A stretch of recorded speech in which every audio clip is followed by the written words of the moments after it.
What's going on? Sorry, I got Kanye over stand here. up now. Mr. Farcaster now. Yeah, we can't.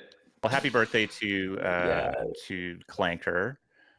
Thank you. When did you join the team? Was that from day one or day 7? Or what was this? Is this Farcaster? No, Clanker. Oh, well, I built it.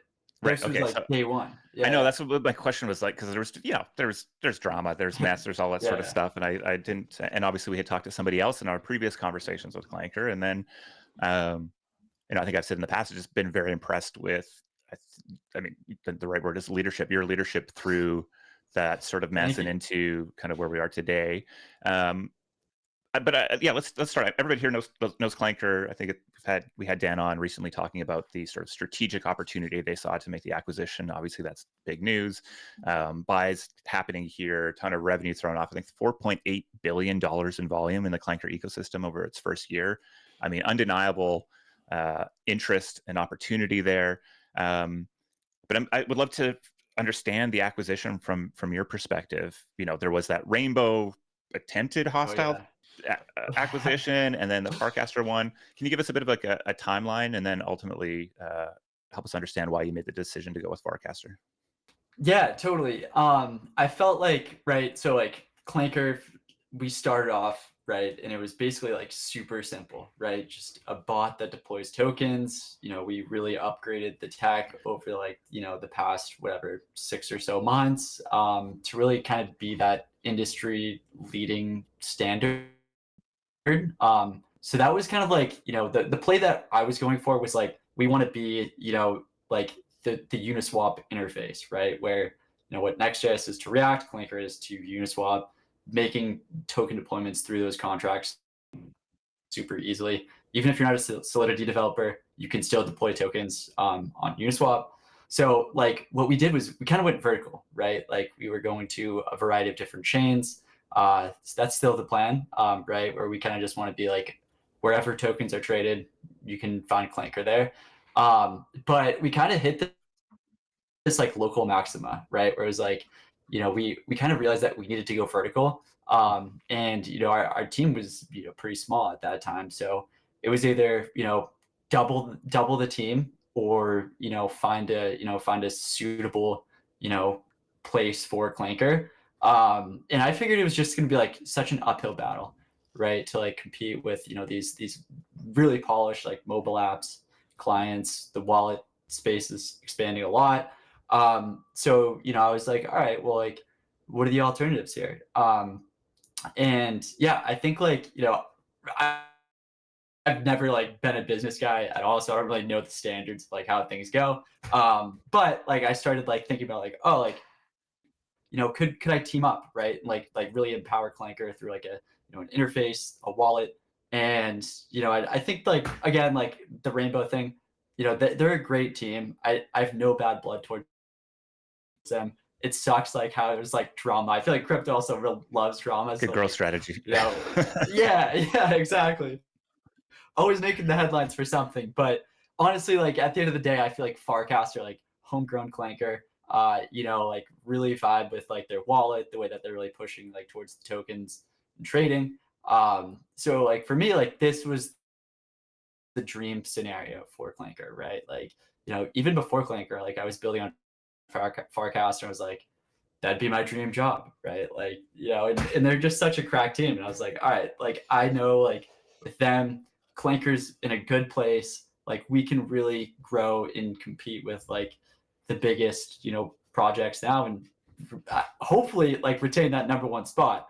So that's the goal.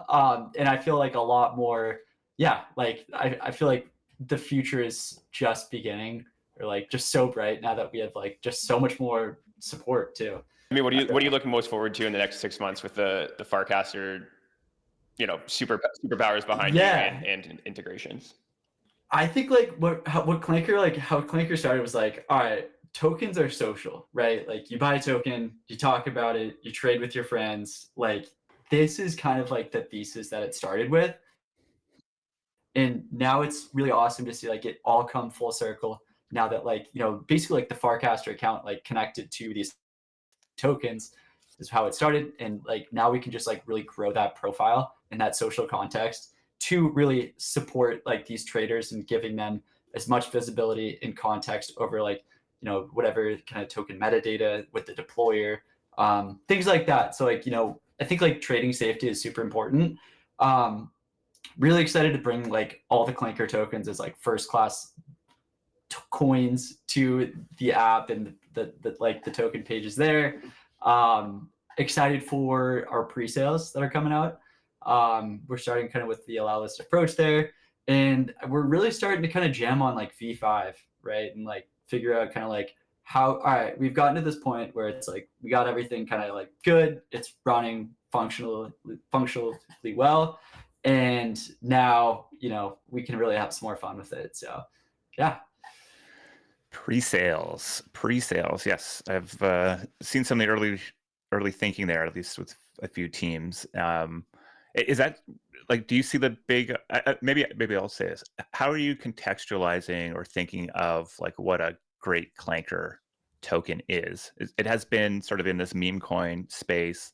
Others are really trying to extend that into either this internet capital markets meta or network coins meta. You know, Tim from Bracky obviously out there talking about app coins. How are you thinking about the opportunity or the way to think of tokens in the clanker ecosystem? You know, I think that like what clanker really unlocks with, you know, these developers, like giving them capital formation directly up front, right? And like, you know, having them not have to, you know, be able to get a green light from, you know, whether it's like a larger VC, you know, kind of cut like that like directly out, while also like including like these other like, you know, liquid funds or people that are looking to get in at the ground level, and participate like with the community and the early believers through that. I'm really excited for just like basic. Oh, sorry, I got a Slack call. Basically, like having like these insanely talented developers choose Clanker to like build their project on or build their company on, and like really unlock, like for example, like the Clanker Spotlight through Farcaster, right? Like that is the distribution that I couldn't just do through Clanker, and like now like basically building out this full funnel of like marketing, you know, attention, truly breaking out of like the Farcaster ecosystem too, right? And like amplifying these credible projects through that. All right, like, are we able to push your time here, or you got to run right? Yeah, you're good. I'm gonna, yeah. All right, let's go. I know we're just too fun to hang out with here.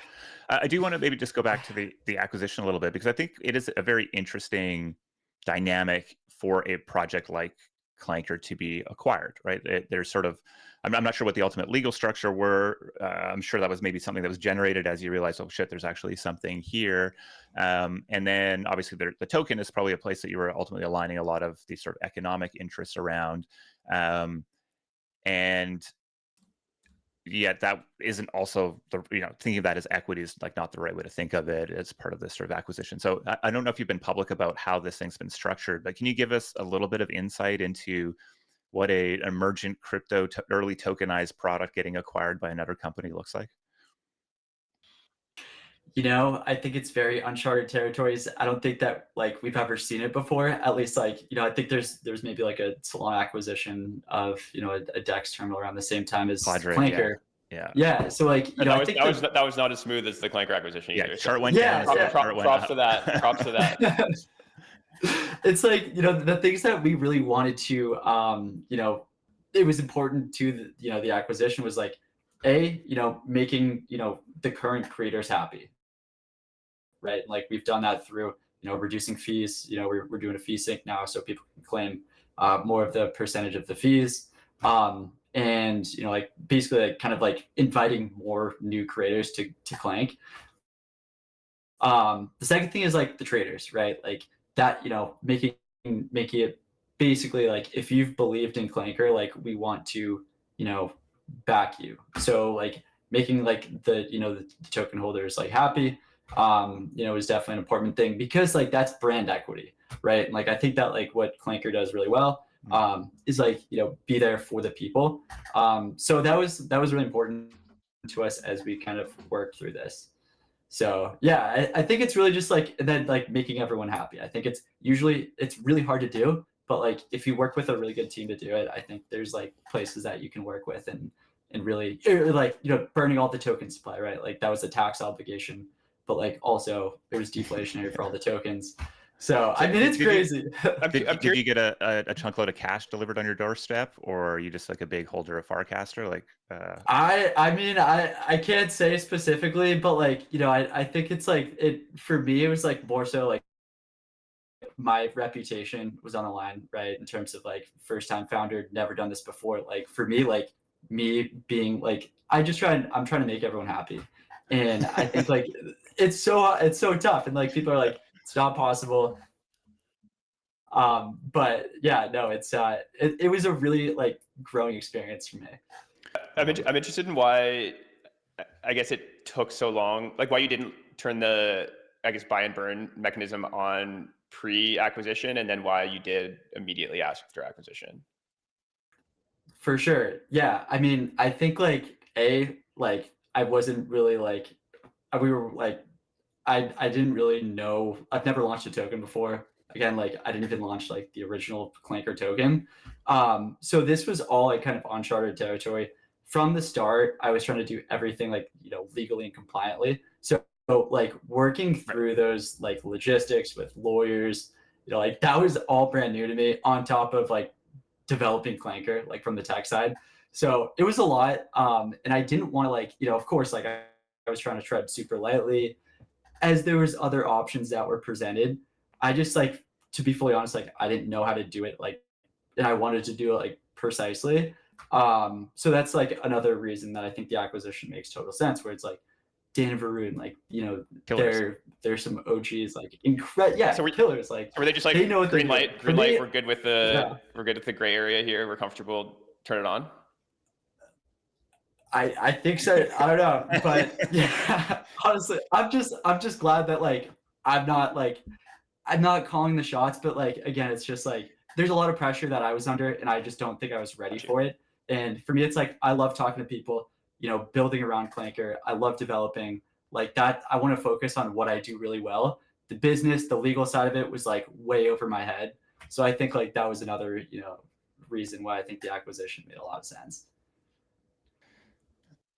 yeah, I mean, I think that this is sort of that's the most bullish thing, I think, or especially the way you've answered these questions over the last little while, because I think a lot of folks feel they need to show up here and say they have everything figured out. And I think anybody who's founded a thing, like there's edges that you're just feeling absolutely lost on and way over your skis. And the part of being a successful founder is figuring out, in my opinion at least, like where your zone of genius is, where they aren't, and how do you go backfill those other areas so that you can actually have people who are exceptional at it. And I think the sort of tool set of that is actually pretty wide, whether that's hiring people, looking for an acquisition, etc. So my sense here is that you have sort of a very clear lane that you feel very comfortable in right now, which is serving your users, your token buyers, your token launchers, and building a great product.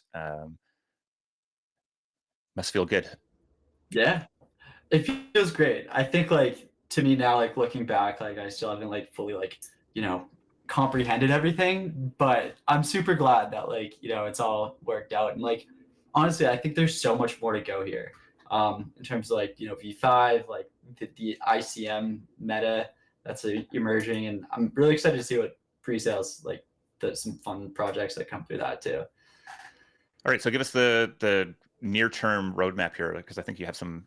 I mean, pre-sales are launching as soon as next week.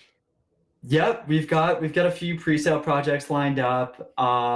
We've got Monad mainnet coming out soon, and there's some really cool interfaces that are launching using clanker tech. So excited to see those roll out. And yeah, I think overall, just like the Farcaster clanker integration it's going along. So yeah, really excited to just like jam with the Merkle team, and yeah, I think it's super cool. Maybe last question, I'll let you go. Like, obviously, there's been a growth in the number of launchpads. I tweeted the other day that there's more launchpads and great teams wanting to launch tokens. You've done this in a very organic way. I'm curious what you see most teams that are trying to go after this launchpad opportunity are getting wrong. I think it's tough to really like find your niche, right? And like you can't force the narrative, right? Like, whatever whatever people like, it has to come naturally. And I think that's what a lot of people miss, right? It's like you can grind for, months on this, North Star idea, but like even if it's like the tech is perfect, right? Like if the narratives or the vibes are off, like it's just like it's tough. It's tough. So like I'd say like, pick a, I don't know, a lane or something, or like a, I don't know, niche, whatever your pocket is, and kind of go towards that. But I mean, there's so many use cases. So yeah. Yeah, I both feel like there's too many launch pads and ultimately not enough. Maybe it's not enough of the right ones, or at least too many copycats of things that I think people see what.